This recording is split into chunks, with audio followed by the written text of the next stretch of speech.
जय मसीह यहाँहरू सबैजनालाई परमेश्वरलाई धन्यवाद भएको होस्। अनि म आशा गर्दछु यहाँहरू प्रत्येकजना प्रभुको उपस्थितिमा सुरक्षित हुनुहुन्छ। परमेश्वरको अनुग्रह यहाँहरू प्रत्येकमाथि उहाँले बनाइराख्नु भएको छ म विश्वास गर्दछु। आजको यस नेपाली बाइबल सर्वे क्लासमा फेरि पनि उद्धारकर्ता येशू ख्रिस्टको नाउँमा म स्वागत गर्न चाहन्छु। हामीले लगातार बाइबल सर्वे गर्दैछौँ अनि व्यवस्थाको पुस्तकबाट हामी हेर्दैछौँ। अनि आउनुहोस् हामी आज पनि यो क्लासलाई सुरु गर्नुभन्दा अगाडि हामी एउटा छोटो प्रार्थना गरेर प्रभुको अगुवाई मागेर हामी प्रार्थनाको साथमा क्लासमा अगाडि बढ्नेछौँ। सर्वोच्च प्रभु, हामी तपाईको पुत्र ख्रिस्ट येशूको नाउँद्वारा हामी तपाईँ जीवित परमेश्वरलाई धन्यवाद दिन्छौँ। तपाईले हामीलाई प्रभु विशेष उद्देश्यका साथ यस पृथ्वीमा राख्नुभयो। आफ्नो पुत्रको बलिदानद्वारा हामीलाई उद्धार गर्नुभयो। आफ्नो पवित्र आत्माको छाप हामीमा लगाउनु भयो। अन्तको दिनसम्म हामीलाई प्रभु विशेष तपाईको सेवकाईको लागि यस पृथ्वीमा राख्नुभयो। हामी तपाईलाई धन्यवाद दिन्छौँ। दिन प्रतिदिन हामीलाई तपाईको सेवामा हामीलाई बढाउँदै जानलाई, तपाईको स्वरूपमा ढाल्दै जानलाई तपाईले हामीमा काम गर्दै हुनुहुन्छ। हामी यसको लागि पनि धन्यवाद दिन्छौँ। प्रभु विशेष गरी प्रार्थना गर्दछौँ आज प्रभु प्रभु हामी जसै यो क्लासमा आएका छौँ तपाईको उपस्थिति हाम्रो बीचमा रहेको होस्। हामीले सिक्ने वचनहरूमा हामीले प्रभु विचार गर्ने सबै तपाईले अगुवाई गर्न खोज्नुभएका कुराहरू बुझ्नलाई, त्यहाँसम्म पुग्नलाई पवित्र आत्मा तपाईँ हामीलाई कन्ट्रोल गर्नुहोस्। हाम्रो माइन्डलाई तपाईले वचनमा कन्सन्ट्रेट गर्नुहोस्। सबै प्रभु माइन्डलाई डाइभर्ट गर्ने कुराहरू, हर प्रकारको डिस्टर्बेन्सका कुराहरूलाई यीशुको नाउँमा खण्डन गर्दछु। मलाई सुन्ने हरेक प्रियहरू जतिजना प्रभु अनलाइनमा युट्युबमा आएर सुन्नुहुनेछ अहिले र पछि पनि प्रत्येकलाई तपाईले तयारी गर्नुहोस् र यो वचन हरेक जनको लागि एउटा आशिषको कारण बन्न सकेको 30 गुणा, 60 गुणा र 100 गुणा फल फलाउने योग्य तपाईले बनाउनुहोस्। प्रार्थना गर्दछु। धन्यवाद, तपाईले हाम्रो प्रार्थना सुन्नुभयो। यो बिन्ती र प्रार्थनामा आशिष माग्दछु येशू प्रभुको नाउँमा, आमेन आमेन।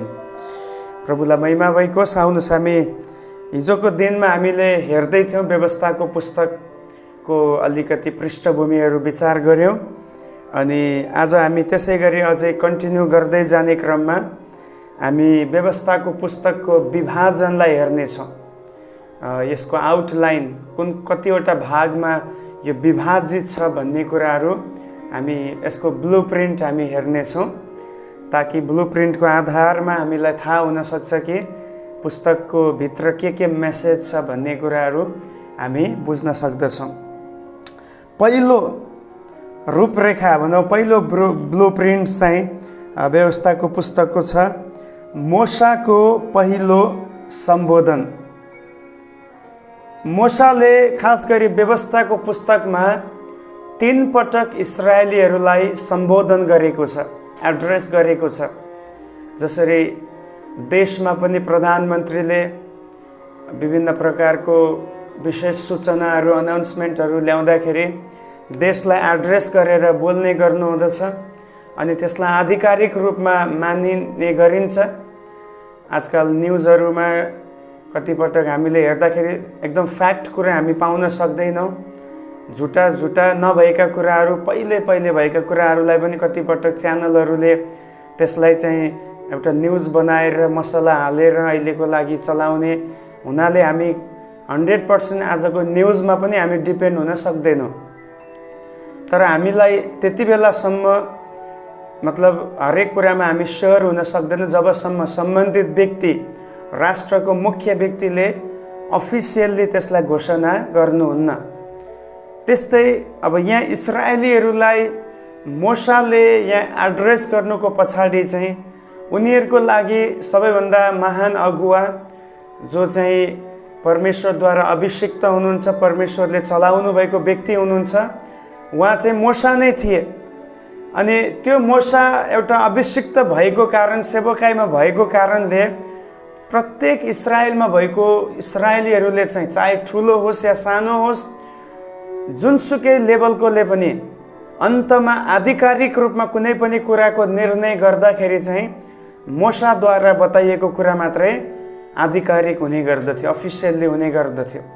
त्यसकारण मोशाले फेरि यो नयाँ जेनेरेसनलाई अफिसियल्ली जुन जुन आज्ञा, जुन जुन व्यवस्था, जुन जुन विधि विधान, चाडपर्व, बलिदानहरू, नीति नियमहरू परमेश्वरले दिनुभएको थियो इस्रायलीहरूलाई, त्यसलाई अफिसियल्ली यस ठाउँमा 3 पटक पहिलो, दोस्रो र तेस्रो चरणमा गरेर उनले जनतालाई एड्रेस गरेको हामी पाउँदछौँ।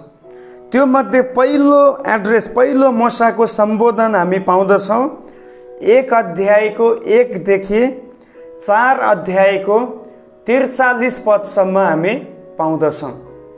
फेरि म दोहोऱ्याउँदैछु, व्यवस्थाको पुस्तक 1 अध्यायको 1 पददेखि 4 अध्यायको 43 पदसम्म मोशाले पहिलो पटक इस्रायलीहरूलाई सम्बोधन गरेको हामी पाउँदछौँ।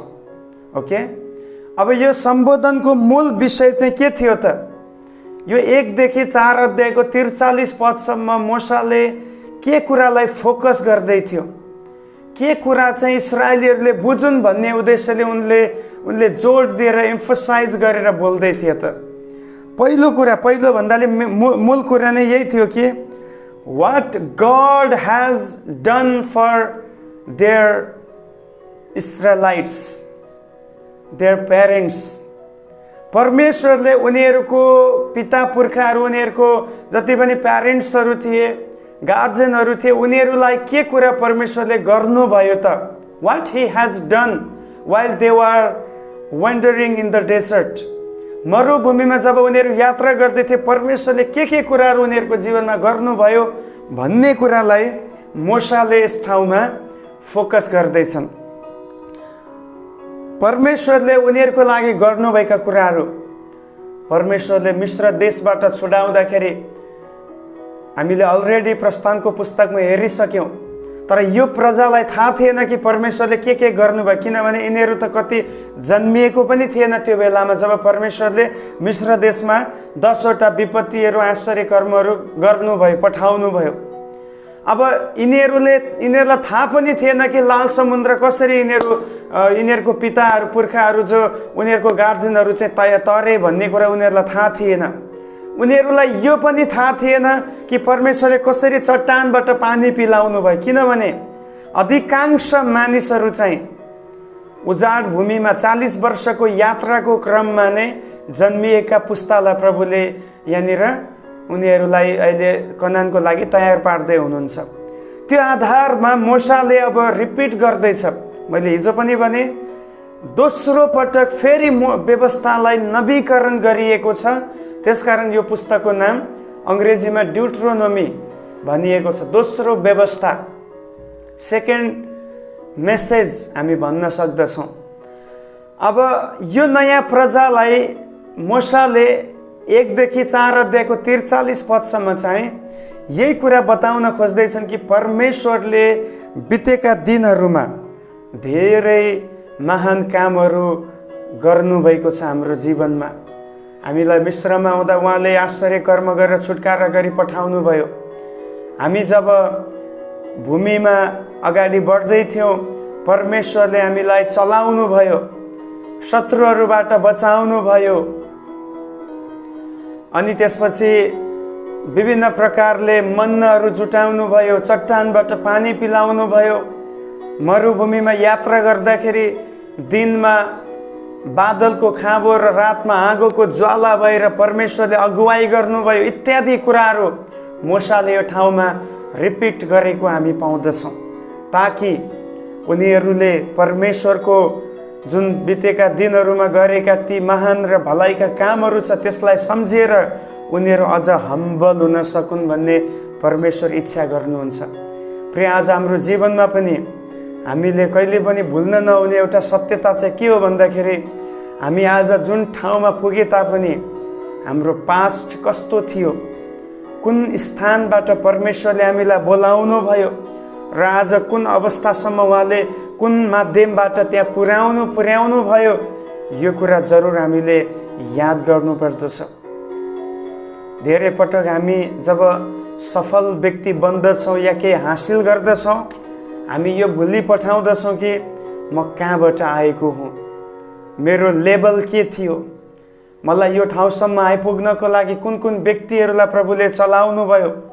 धेरै पटक हामी यो कुराहरूलाई बिर्सी पठाउँछौँ। प्रिय हामी कोही पनि आफै अटोमेटिकल्ली यहाँसम्म पुग्दैनौँ। त्यसको पछाडि परमेश्वरको आशिष हामीमा छ, तर परमेश्वरले आशिष दिनको निम्ति पनि धेरै व्यक्तिहरूद्वारा हामीलाई यहाँसम्म पुर्याउनु भएको छ। यदि मेरो पर्सनल एक्सपिरियन्सको आधारमा मैले भने म यो ठाउँसम्म आइपुग्नुको पछाडि, आज मिसनरी भएर यो ठाउँमा सेवाकाई गर्नुको पछाडि धेरै व्यक्तिहरूको प्रार्थना, धेरै व्यक्तिहरूको फाइनेन्सियल सपोर्ट, धेरै व्यक्तिहरूको उत्साह, धेरै व्यक्तिहरूको मोटिभेसन मेरो जीवनको पछाडि छ। प्रिय अहिले पनि धेरै कुराहरूमा निराशा, स्ट्रगल आउँदाखेरि अहिले पनि मण्डलीमा आसपासका क्षेत्रहरूमा कति प्रियहरू हुन्छ जसले निरन्तर अगाडि बढ्नलाई उहाँहरूले उत्साह दिनुहुन्छ, विभिन्न माध्यमद्वारा हौसला दिने गर्नुहुन्छ। त्यसकारण म जहिले पनि मेरो प्रार्थनाहरूमा म याद गर्ने गर्दछु, प्रभु जसले पनि मेरो लागि भलाइ गरेको छ, मेरो लागि मुट्ठी खोलेको छ, आशिष पुर्याएको छ, ती व्यक्तिहरूमाथि तपाईँको कृपा सधैँ रहोस् भनेर निरन्तर मेरो प्रार्थनामा म सम्झिने गर्दछु। म तपाईँहरूलाई यही भन्दैछु, परमेश्वरले बितेको दिनमा हाम्रो आशिषको लागि जुन व्यक्तिलाई चलाउनु भयो, जुन रीतिले उहाँले हामीलाई अगुवाई गर्नुभयो, प्रिय त्यसलाई हामी कसैले पनि भुल्न नपाइकोस्। त्यो एउटा नम्रतालाई देखाउँदछ। त्यो एउटा हाम्रो जीवनको एउटा स्वभाव, जो ख्रिस्टको स्वभाव छ, त्यो स्वभावलाई झल्काउने गर्दछ। त्यसमा पहिलो कुरा चाहिँ मोसाले इस्राएलीहरूलाई जब सम्बोधन गरे, पहिलो सम्बोधनमा उनले यो कुरा बुझाउने कोसिस गर्दैछन् कि हामी हठी हुनु खाँचो छैन, हामी हठी हुन मिल्दैन, किनभने परमेश्वरले नै हामीलाई यहाँसम्म ल्याउनु भएको। हालेलुया। दोस्रो जब उनले एड्रेस गरे, दोस्रो यसको ब्लुप्रिन्ट हो मोसाको दोस्रो सम्बोधन भनेर तपाईँ लेख्न सक्नुहुन्छ।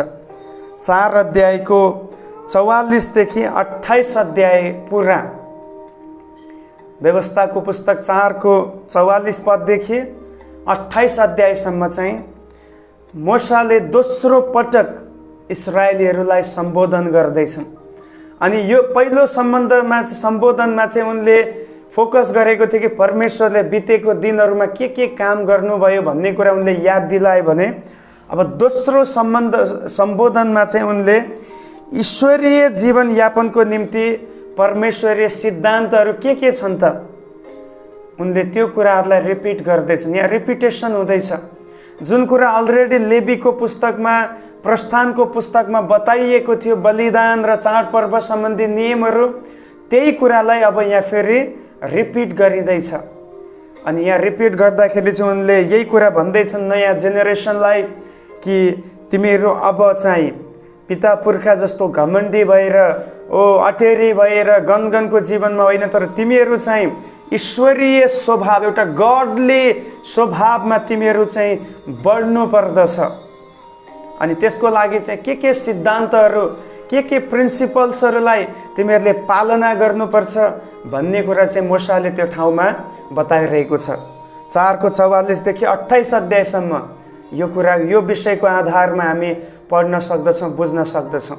अब त्यहाँ मोटामोटी कुराहरू के छ, के उनले रिपिट गरे त। पहिलो चाहिँ फेरि उनले 10 आज्ञाको बारेमा रिपिट गर्दैछ, जुन अलरेडी प्रस्थान 20 अध्यायमा दिएको थियो। त्यो आज्ञालाई फेरि मोसाले इस्राएलीहरूलाई, यो नयाँ प्रजालाई उनले रिपिट गर्दैछन् कि 10 आज्ञा के हो र त्यसलाई पालना गर्नुपर्दछ भन्ने इम्पोर्टेन्स दिएर उनले बताउँदैछन्। दोस्रो चाहिँ उनले यहाँनिर यो फोकस गर्दैछन्, यो बिचमा परमेश्वरलाई तिमीहरूले प्रेम गर्नुपर्दछ। हिजो पनि मैले तपाईँलाई व्यवस्था 6 अध्यायको 4 देखि तल पढेर सुनाए। त्यहाँ लेखिएको छ, तिमीहरूको आफ्नो सारा हृदयले, सारा समझले र सारा शक्तिले परमेश्वरलाई प्रेम गर्नु भन्ने जुन आज्ञा छ, त्यो कुरा फेरि परमेश्वरले उनीहरूलाई बताउँदै हुनुहुन्छ। अनि यो यस कारणले बताउँदै हुन्छ किन उनीहरूको पिताहरू चाहिँ उनीहरूको पहिलो पुस्ता चाहिँ फेल भए यो कुरामा, परमेश्वरलाई प्रेम गर्ने कुरामा उनीहरू चुके, उनीहरू लडे, उनीहरू सफल भएनन् परमेश्वरलाई प्रेम गर्ने कुरामा। यसकारण अब फेरि परमेश्वर उनीहरूलाई पुरानो कुराहरू याद दिलाएर भन्न लगाउँदै हुनुहुन्छ कि तिमीहरू चाहिँ अब भुल नगर्नु, आफ्नो पिता पुर्खाहरूबाट उनीहरूले चुकाएको जुन बाटो चुकेको छ त्यो बाटो तिमीहरूले सिक्नु अनि तिमीहरू चाहिँ अझ बढ्ता गरी परमेश्वरलाई प्रेम गर्नु। हालेलुया। जब कुनै व्यक्ति मसीही जीवनमा गिरेको हामी देख्दछौँ त्यो बेलामा हामीलाई एउटा लेसन हुँदछ, म चाहिँ कतिको प्रभुलाई प्रेम गर्दछु, साँचो प्रेम गर्दछु। त्यो व्यक्ति त गिर्यो, द्याट्स ओके, परमेश्वरले उसलाई न्याय गर्नु होला, परमेश्वरले हिसाब लिनु होला। तर त्यो व्यक्ति गिर्दामा हामी रमाउने या त्यो व्यक्ति गिरेकोमा हामी खुसी हुने भन्दा पनि म चाहिँ कुन लेभलमा छु परमेश्वरलाई प्रेम गर्ने कुरामा। वास्तवमा परमेश्वरले हामीबाट चाहनु भएको एउटै कुरा हो, त्यो हो साँचो हृदयको गहिराईको प्रेम, 100% प्रेम उहाँ चाहनुहुन्छ। किनभने उहाँले पनि हामीलाई 100% प्रेम गर्नुभएको छ। उहाँको प्रेममा कुनै पनि सम्झौता छैन, उहाँको प्रेममा कुनै पनि घटी कमी छैन।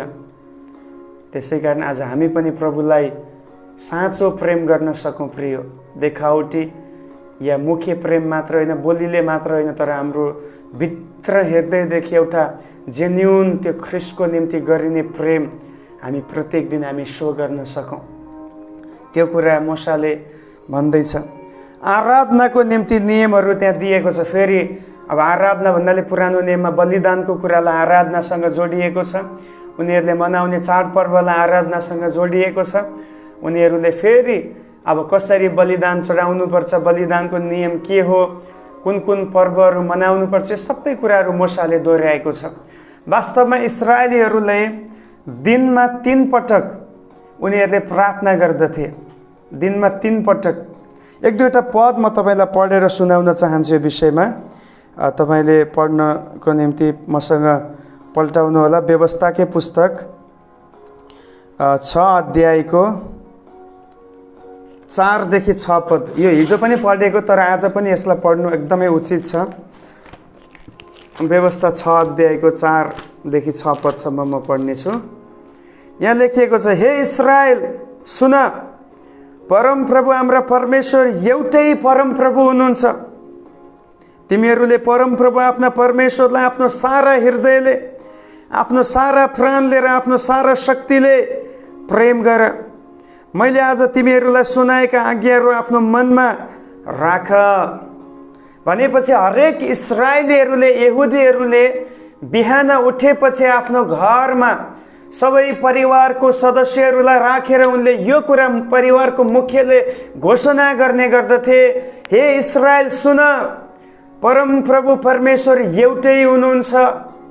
उहाँलाई आफ्नो सारा हृदयले, सारा समझले र सारा शक्तिले प्रेम गर।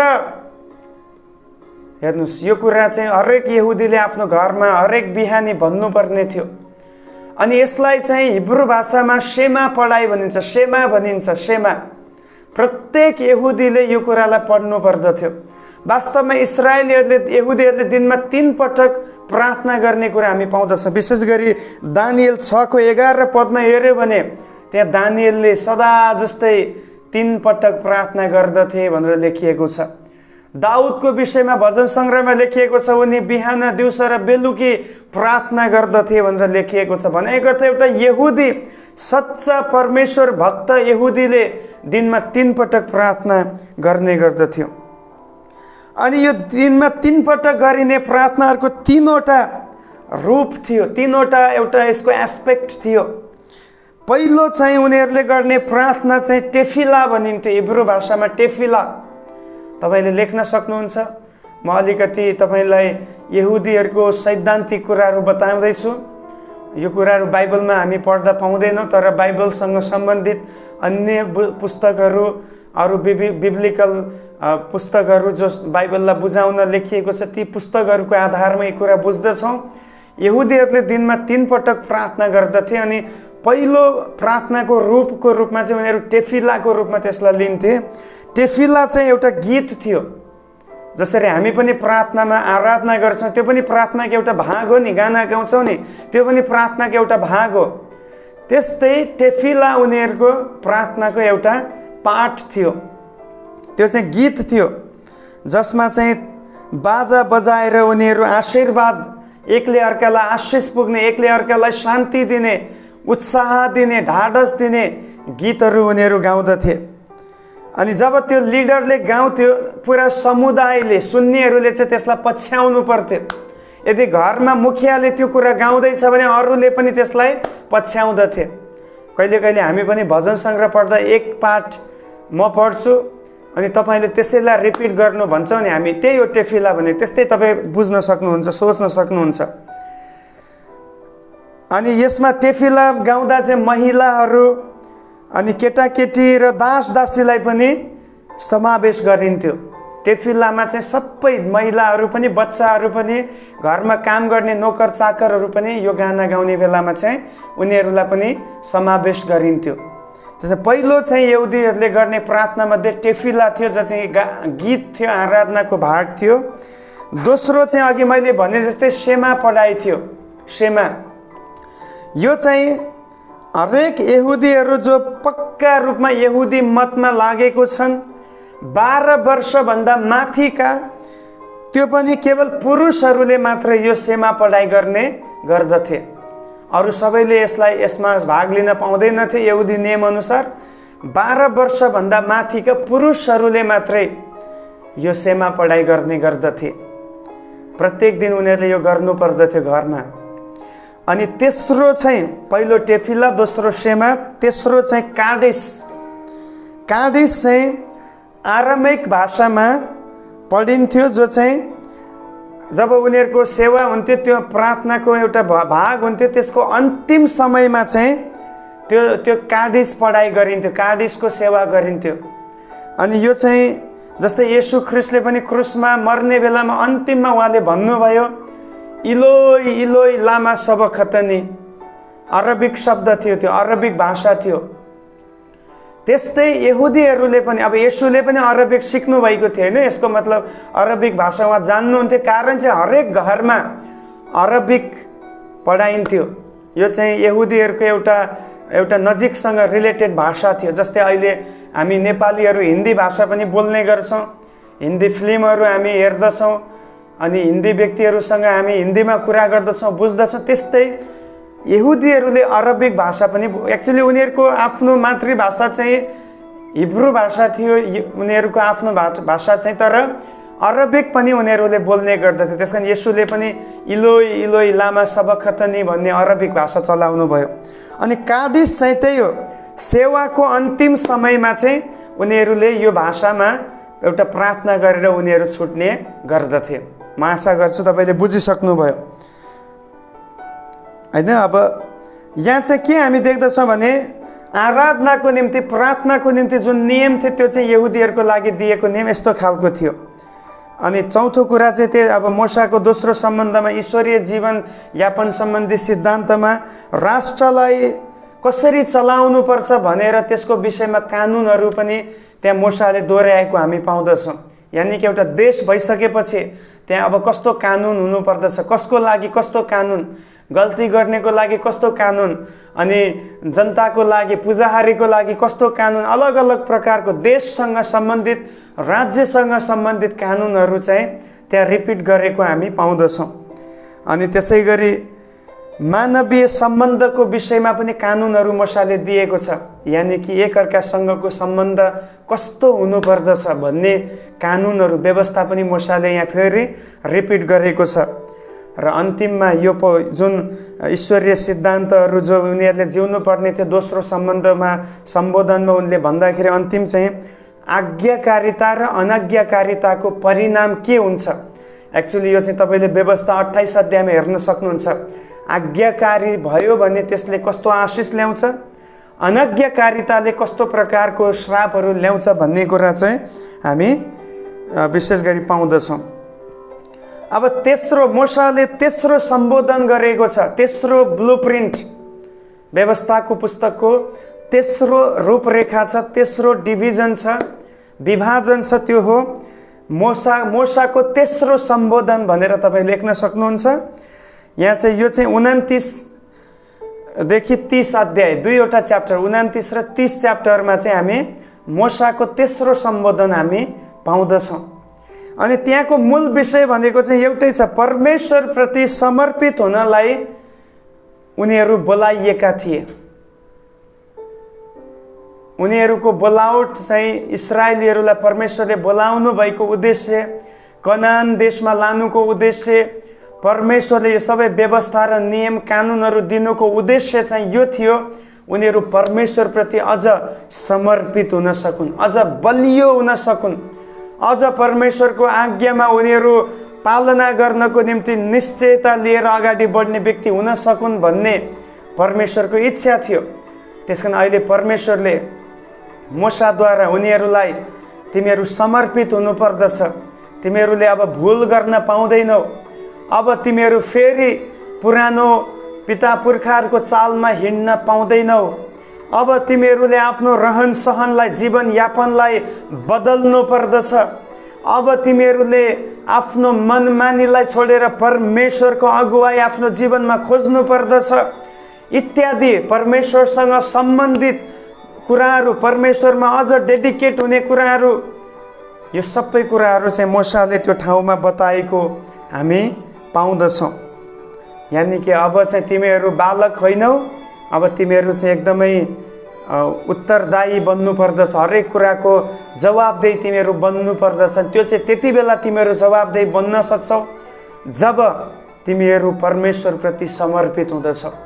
प्रिय, आज पनि प्रभुले त्यही व्यक्तिबाट हिसाब माग्नुहुन्छ या त्यही व्यक्तिलाई उहाँले कार्यभार सुम्पनुहुन्छ जो उहाँमा समर्पित छ, जो उहाँको कुरा पालना गर्नलाई तयार छ।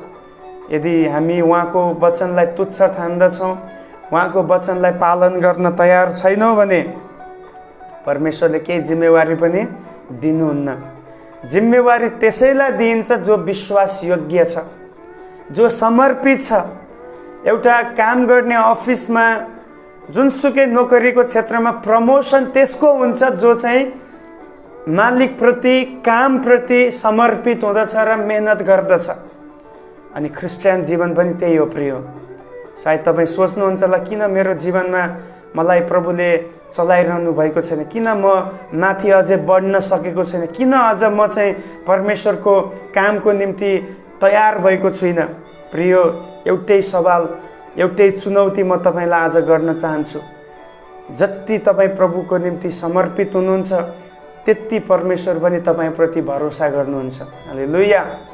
त्यसकारण इस्राएलीहरूलाई प्रभुले भन्दै हुनुहुन्छ, अब म तिमीहरूलाई प्रतिज्ञाको भूमि दिँदैछु, त्यो भूमि जसमा तिमीहरूले केही परिश्रम गरेको छैनौ, जसमा तिमीहरूको केही पनि इफोर्ट्स छैन, त्यो ठाउँ जहाँ दुध र मह बग्छ।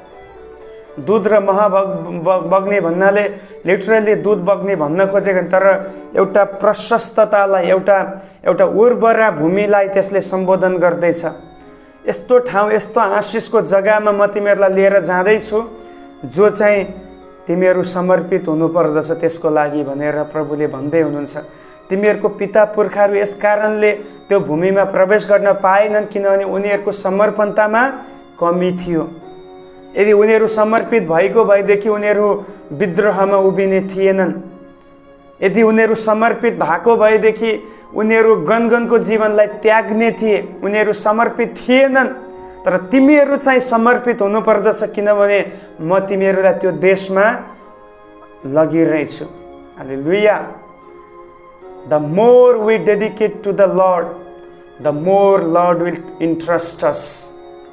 जति हामी प्रभुमा समर्पित हुन्छ त्यति नै परमेश्वर हामीमा भरोसा गर्नुहुन्छ। हुन पाओस् हामी प्रभुमा बलियो हुन सकौँ, समर्पित हुन सकौँ।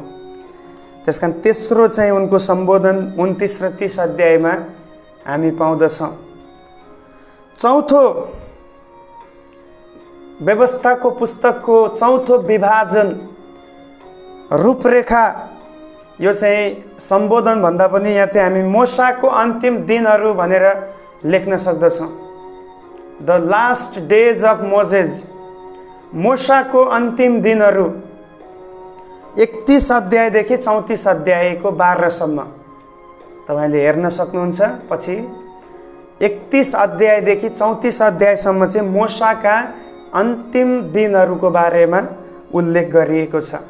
अब अन्तिम दिनमा चाहिँ के भएको छ त, परमेश्वरले मोसालाई कतिवटा कुरामा स्याबासी पनि दिनुभयो।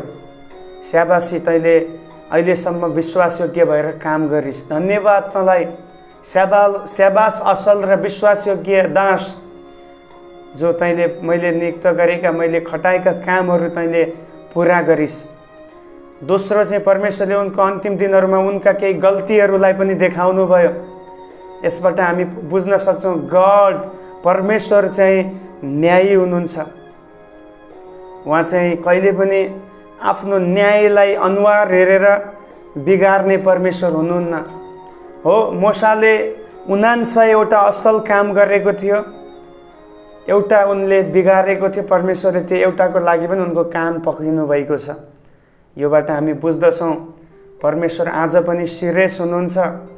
धर्मीजनले पाप गरे भने पनि प्रभुले जरुर त्यसको हिसाब माग्नुहुनेछ। जो चाहिँ मोसाको जीवन, मोसाले कति असल असल काम गर्यो, कति मेहनत गर्यो, कति उसले दुःख उठायो, र पनि प्रभुले उसको एउटा गल्ती, जो गन्ती 20 अध्यायमा उनले गरेको थिए, जुन परमेश्वरमा अटेरी भएर उहाँको नाउँलाई अनादर गरेर उसले अलिकति त्यहाँ काम गरेको थियो, त्यो कुरालाई पनि प्रभुले कान पक्रिनु भएको छ। भनाइको अर्थ के हो? प्रभु जहिले पनि सत्यतालाई उजागर गर्ने परमेश्वर हुनुहुन्छ, किनभने परमेश्वर सत्य हुनुहुन्छ। येशूले भन्नुभयो बाटो सत्य, सत्य शब्द याद गर्नुहोस्, उहाँ चाहिँ उज्यालो हुनुहुन्छ। त्यसकारण एउटा पनि किन नहोस्, हाम्रो जीवनमा कमजोरीलाई राख्ने अनुमति प्रभु दिनुहुन्न। भले तपाईँ 49वटा असल काम गर्नुहोला, यदि एउटामा तपाईँ चुक्नु हुँदैछ भने त्यो एउटाको लागि पनि प्रभु तपाईँलाई कान समाउनु हुनेछ र भन्नुहुन्छ त यहाँबाट फर्किनुपर्छ। जबसम्म योबाट फर्किँदैनस् तबसम्म म तेरो 49वटा कुरालाई पनि स्वीकार गर्नेवाला छैन। गाह्रो छ प्रिय क्रिस्चियन जीवन, 49वटा गरेर पुग्दैन, 100% 100वटा नै प्रभुलाई गर्नुपर्दछ। हालेलुया। यही हो सत्यताको कुरा भनेको, यही हो असल न्यायको कुरा चाहिँ। अनि तेस्रो चाहिँ हामी यो ठाउँमा मोसाको अन्तिम दिनहरूमा हामी पाउँदछौँ जुन अगुवापनको परिवर्तन हामी देख्दछौँ। मोसा अगुवा थिए, अहिलेसम्म सबको लिडर थिए, अफिसियल्ली उनले सबै कुरा घोषणा गर्ने गर्दथे। तर अब त्यो सबै कुराको जिम्मेवारी चाहिँ मोसाले यहोशूको हातमा समर्पण गरेका छन्। अब उपरान्त इस्राएलीहरू फेरि मोसासँग सल्लाह लिन जानुपर्ने आवश्यकता छैन। हो, मोसालाई दिने आदर छँदैछ, मोसा उच्च अगुवा हो, तर अब कानुनिक रूपमा लिगल्ली चाहिँ अब चाहिँ यहोशूको अधीनमा उनीहरू हुनुपर्दछ, किन परमेश्वरले यहोशूलाई अब नियुक्त गर्दै हुनुहुन्छ। उदाहरणको लागि अब यो देश जस्तै भारतको कुरा हामी गरौँ, अब अहिले हाम्रो प्रधानमन्त्री, भारतको प्रधानमन्त्री चाहिँ नरेन्द्र मोदी हुनुहुन्छ। अब नरेन्द्र मोदी भन्दा पहिला अर्को पीएम हुनुहुन्थ्यो, अब उहाँ अहिले पीएम हुनुहुन्न, अहिले नरेन्द्र मोदी हुनुहुन्छ भने अब चाहिँ अफिसियल्ली लिगल्ली चाहिँ हरेक व्यक्तिले सल्लाह लिनुपर्दा या कुनै पनि कुराको अनाउन्समेन्ट हुँदाखेरि पहिलाको अगुवा या पहिलाको पीएम या सीएम आउन मिल्दैन। जो अहिले वर्तमान हुनुहुन्छ कुर्सीमा उहाँले त्यो कुरा भन्नुपर्छ। तर आदरको कुरामा पहिलाको लिडरहरूलाई पनि मानिसले अहिले पनि आदर गर्छन्, किनभने एक समय उनीहरूलाई पनि परमेश्वरले चलाउनु भएको हो। बुझ्दै हुनुहुन्छ? भोलिको समयमा सायद आजको पीएम नहुनु होला, अर्को पीएम आउनु होला, त्यो बेलामा जो पीएम त्यो कुर्सीमा हुनुहुन्छ उहाँले सबै कुरा अफिसियल्ली गर्नुहुनेछ, लिगल्ली गर्नुहुनेछ। तर पनि भोलिको जनताले आजको पीएमलाई पनि गर्ने जुन आदर छ त्यो त छँदैछ। त्यसमा आदरमा कमी हुनेवाला कुरा होइन, तर लिगल्ली लिडरसिप चाहिँ जो व्यक्तिमा हस्तान्तरण गरिएको छ त्यही व्यक्ति नै हुनुपर्दछ। इभन चर्चमा पनि, मण्डलीहरूमा पनि यो कुरा लागू हुँदछ, किनभने जुन कुरा परमेश्वरले यहाँ दिनुभएको छ बाइबलमा छ त्यो मण्डलीमा पनि लागू गर्ने कुरा हो, अनि त्यो देशहरूमा पनि लागू हुने कुराहरू, किनभने नियम त एउटै हुन्छ, दुई अलग अलग नियम प्रभुले बनाउनु भएको छैन, एउटै नियम छ। जुन बाइबलको नियम छ त्यही सारा संसारमा फलो गरिने नियम हो। तर कति देशहरूमा अब आफ्नै नियम कानुनहरू बनाएको कारणले गर्दाखेरि कतिवटा बाइबलको नियमभन्दा विपरीत नियम हुन पुगेको छ, त्यो अर्को विषय हो। तर नियम चाहिँ जहिले पनि परमेश्वरबाट आउने नियम चाहिँ सबैको लागि, सबै ठाउँको लागि, सबै पुस्ताको लागि समान छ, एउटै छ, इक्वेल छ, कुनै पनि परिवर्तन नियममा छैन। त्यसैले मूसाको अन्तिम दिनहरूमा चाहिँ यिनै तीनटा कुराहरू भएको हामी पाउँदछौँ। म आशा गर्दछु जुन व्यवस्थाको पुस्तकको ब्लू प्रिन्ट छ, रूपरेखा छ, यो तपाईँले बुझ्नुभएको छ। अब यसको आधारमा तपाईँले सबै कुराहरू अगाडि बढ्न सक्नुहुन्छ, बुझ्न सक्नुहुन्छ। फेरि एकपटक म तपाईँलाई मेन पोइन्ट बताउँदैछु, यदि तपाईँ छुट्नु भएको छ भने फेरि लेख्न सक्नुहुन्छ। पहिलो चाहिँ मूसाको पहिलो सम्बोधन 1 देखि 4 अध्यायको 43 पदसम्म, जहाँ चाहिँ मूसाले यो कुरा रिभाइज गर्दैछन् कि पहिला परमेश्वरले के काम गर्नुभयो, नयाँ पुस्तालाई भन्दैछन्। दोस्रो चाहिँ उनको मूसाको दोस्रो सम्बोधन, जहाँ चाहिँ ईश्वरीय जीवन यापन गर्नको निम्ति केही सिद्धान्तहरू 4 अध्यायको हामी 44 देखि 28 अध्यायसम्म यो कुरा पाउँदछौँ। तेस्रो विभाजन चाहिँ मूसाको तेस्रो सम्बोधन, जुन चाहिँ 29 र 30 अध्यायमा पाउँदछौँ, जहाँ चाहिँ परमेश्वरप्रति समर्पित हुनुपर्छ भन्ने कुराहरू नयाँ जेनेरेसनलाई मूसाले सिकाएको छ। अनि अन्तिम चाहिँ मूसाका अन्तिम दिनहरू 31 देखि 34 अध्यायमा हामी देख्दछौँ, जहाँ चाहिँ अगुवापनमा परिवर्तन आएको छ, मूसाको असल कामहरूको स्याबासी र उनले गरेको गल्तीको निम्ति उनलाई एउटा हप्की मिलेको छ। यो कुरा हामी व्यवस्थाको पुस्तकमा पाउँदछौँ। प्रभुले यहाँहरू सबैलाई आशिष गर्नुभएको होस्। जय मसीह।